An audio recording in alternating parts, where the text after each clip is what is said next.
Perfect. So this is actually, I just would like to emphasize that regarding the hair restoration with the laser, it is something I did not believe in. I thought, how come that we are using the laser in order to remove hair, and then we are using the laser to restore the hair? So it seems that we are doing acrobat. But I started to see some reports from colleagues, which are really very encouraging. And there is a scientific rationale behind. Of course, here we are going to be using the erbium YAG, not the NdYAG. The NdYAG we're using to remove hair, and then the erbium YAG we are removing to restore. We are using to restore the hair. So it's really nice paradox. Now, when we talk about the laser-assisted hair restoration, it's very important to hit a little bit the basics. So it's important to remember that hair loss occur in more than 60% of men and in about 10% of women. For millions of individuals, hair loss is a major problem associated with loss of self-esteem, insecurity, and even sometimes depression. Hair loss can range from early thinning of hairline recession to complete loss of hair along the top and upper sides of the head. For thinning of the hair,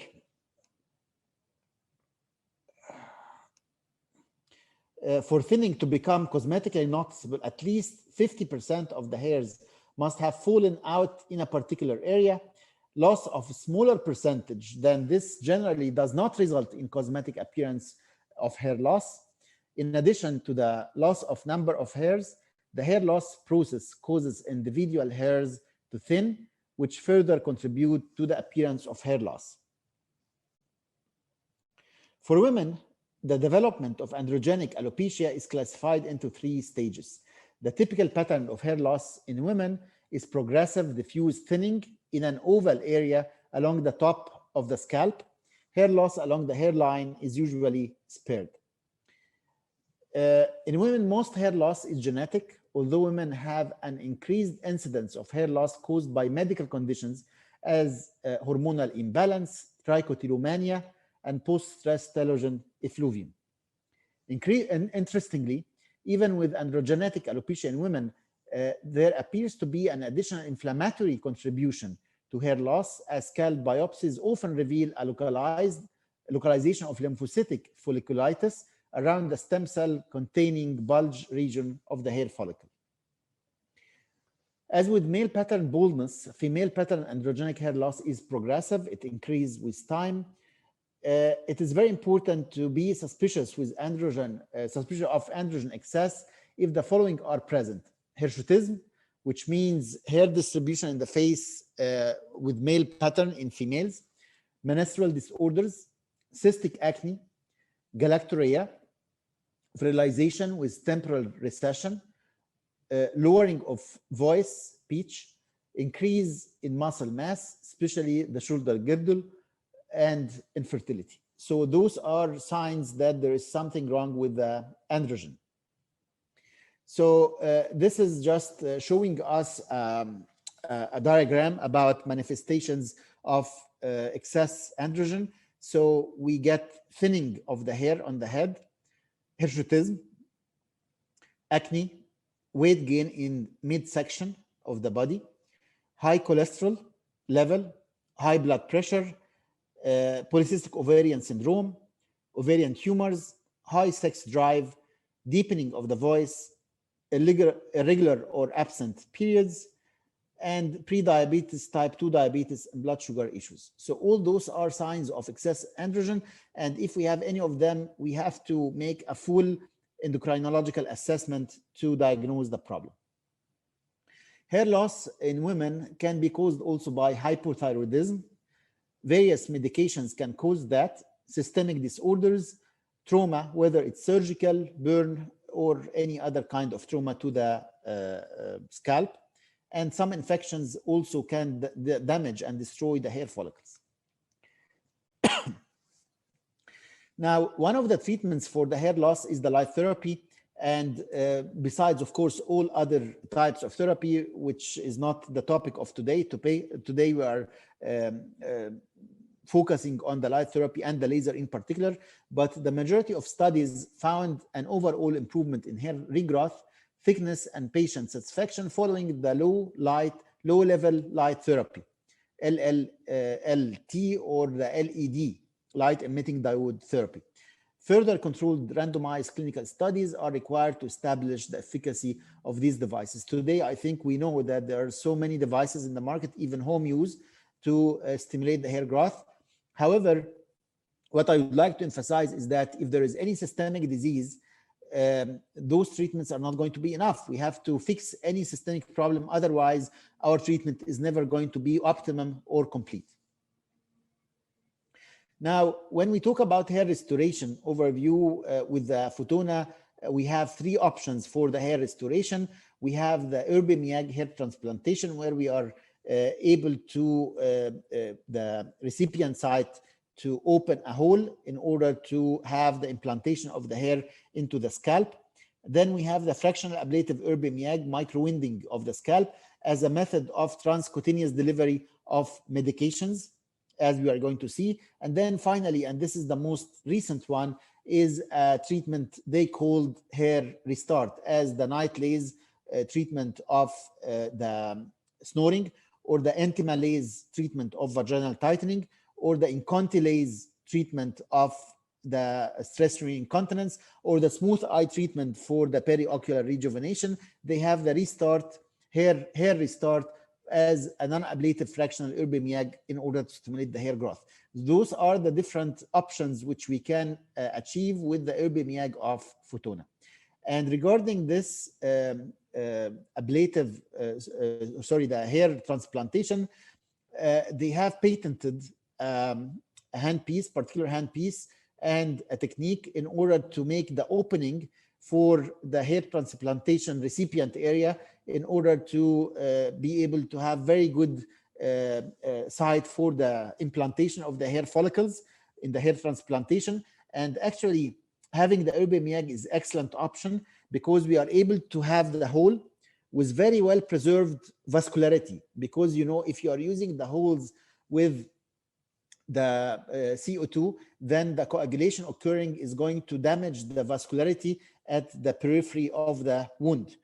If you are doing it with a scalpel, then there is no control of the bleeding at all. So the too much bleeding at that site might prevent the implantation.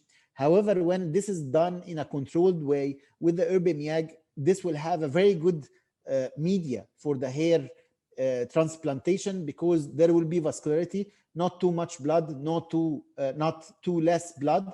So this is going to be an excellent medium for that. And this is a technique which has been described in literature. We are creating 1 millimeter holes in the scalp with the variable square pulse Erbe-Miyagi, as we can see in this photo, the small holes in order to get the hair implanted into that hole. And this is the result, where we can see that the percentage of hair implanted is much higher with this technique, and this might be a very good development in the hair transplantation world. The second option with the Erbe-Miyagi of Fotona is to use the fractional ablative Erbe-Miyagi microwinding for the scalp, where we are using the FS01 or the FS02 handpiece in order to create the small micro holes, which is the fractional ablative Erbe-Miyagi. And then we apply the topicals, whether it's triamcinolone or Propecia solution, which is going to increase the absorption. And this is a method of transcutaneous delivery of medications, which has been reported in different indications. But one of them definitely is the hair regrowth, where we are doing this fractional Erbe-Miyagi and then apply the topical ingredient immediately. And we can see that the situation improved 45 days very significantly. And then after 4 months, it is really much better. In this comparative study, the fractional laser was done by itself, and then the fractional laser with the triamcinolone was done on the other side. I don't think there is major difference, maybe a little bit more on the side of the triamcinolone along with the erbium YAG fractional. However, in both sides, there was significant improvement after 4 months. And this is another patient with the fractional erbium YAG by itself. So this is before, and we can see the distance. And then after 45 days, it is much better. And after 4 months, it is significantly better. Another patient, a combination of fractional erbium YAG and the triamcinolone, 3 sessions. And after 2 months, we can see the improvement in the scalp and in the hair growth. The same patient, and we can see the area of baldness, which diminished significantly, 3 centimeters instead of 5 centimeters. And this is after 2 months. And I think this is considered very good result. Now, this is the dermoscope, and we are able to see the fractional pulses on the scalp with the dermoscope for treatment of alopecia areata. The spot size here is 7 millimeter. The handpiece used was the PS02. The power was 3 watt, and we did stacking, 4 stacking per site. So this was the protocol, and we can see the improvement. There was a topical Propecia gel applied with the erbium YAG fractional ablative pulses, and we can see the significant improvement. Another patient, and we can see also very nice improvement. Now, what is the third option with the erbium YAG? This is the most recent application, and I think it is really very nice because it's associated with no pain. It's a very simple technique, and the results reported are definitely very exciting. What I would like to stress on is that there is no magic here. If there is any systemic cause of hair fall, this has to be dealt with and treated in parallel to the laser treatment. The laser treatment is not going to work by itself if there is systemic cause of hair fall. So this is the advantage of this technique, the hair restart, the prevention of further hair loss, increase the hair density and thickness. It is non-invasive, no medications are required, and no downtime is reported. The proposed mechanism of action includes dual mechanism of tissue hyperthermia, slow and fast, enhanced vasodilatation, and activation of neoangiogenesis. An increase in the heat shock protein expression activates fibroblasts, producing new collagen and forming the extracellular matrix, which is going to improve the viability of the hair follicles. The results include improved vascularization of hair follicles, activation of keratinocytes and dermal papilla cells, thus reducing a decrease in hair follicle size and promoting the growth of new follicles, prevention of further hair loss, and increase of hair density and thickness. The parameters used are the PS03 or PS03X, depending on the model of the system you are having. We are using the Photona Smooth Pulse, 7 millimeter spot, 7.75 joule per centimeter square, and it is the highest repetition rate in this mode, which is 3.3 hertz. We are going to be dividing the area into 3 or 4 equal areas, uniform brushing or painting until constant warm or hot hotness is achieved, but not burning feeling reported. And this is something which should continue for 4 to 5 minutes on each of the areas. So this is the protocol. There are many reports which I'm going to just present from all over the world. So this is Jeff from the US, who is working with Photona, and he tried it on himself. So this was in December 2017, and then almost 1.5 months later in January, and we can see the hair density increased. So I think this is something which is outstanding, and continuing to do that. His hair is now much better than when he started the procedure. Some other people from other parts of the world are reporting the same improvement, and the pattern is almost very reproducible. So we can see that this is something which has been reported by different people in different places in the world with different patients, and we can see the increase in the density of the hair with this simple technique. Another patient from Turkey, and this is in 2 sessions, and we can see the improvement, and then the improvement is going to continue with the subsequent sessions. So, and this is Dr. Doris Day from the US, who treated alopecia universalis with this technique, and I think we can see the result. It is really outstanding, and it might be a very nice step forward in the treatment of hair fall and the alopecia. This is after 3 sessions, and again we can see the increased density in the hair, something we could not have achieved with different methods. This is from Taiwan, and again we can see the difference in the hair density in that patient. And this was someone who was reporting her first case result, and people are really very happy when they see such nice improvement with a technique which is associated with no pain and no complications. The reports continue to be sent out, and we can see the difference in different patients from all over the world. I was very skeptical about this treatment because I know that people who are having hair loss are usually over expecting, and they would complain that it was not up to their expectations. However, when we see that within 4 treatments with no supplements, so this was a monotherapy, we are able to improve the hair that way. This is something to be really considered. Even in Japan, there are many reports, and in Japan, the hair fall is a big issue and they don't like it. So when we get some reports from there and it goes into the magazines and so on, it tells us something. So this is another patient with the same technique, with the same protocol, and we can see the significant improvement in the hair. So where are we now? As I said, there are some publications about this procedure, and we definitely need to achieve angiogenesis. We need to achieve androgen antagonism, vasodilatation. We need to improve the potassium channel opening mechanism and 5-alpha reductase inhibition. And those are the strategic or the therapeutic strategies in order to deal with the hair growth and hair rejuvenation. So with this technique, we are able to achieve angiogenesis and a vasodilatation, which are 2 targets in the pathogenesis of the hair fall.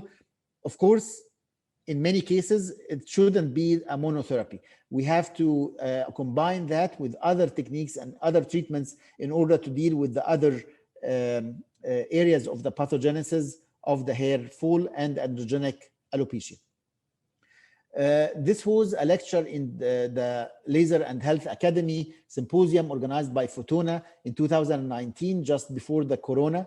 And we had a great speaker, and I think it was one of the most interesting talks in that symposium, where she was presenting her experience, Dr. Cheng, and she was reporting 2 weeks, 2 sessions, and the improvement in the hair in different patients within 2 sessions. And we can see the result, which was really very nice, very impressive. And this was very encouraging in order to try the protocol and start to offer this service. Of course, it's very important to let the patient know that if there is any underlying pathology or systemic pathology, it has to be dealt with effectively.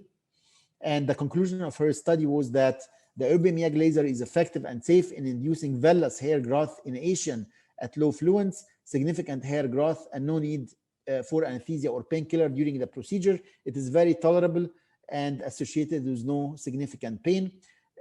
Potential induction of acute urticaria need to convey to patients, but it is short-lived and easily manageable with antihistamines. So some patients, per her report, reported that some patients had some urticaria reaction or allergic reaction, maybe from the heat. And I think that those are patients who are having cholinergic urticaria, and any heat can cause that. It is not particular to the laser.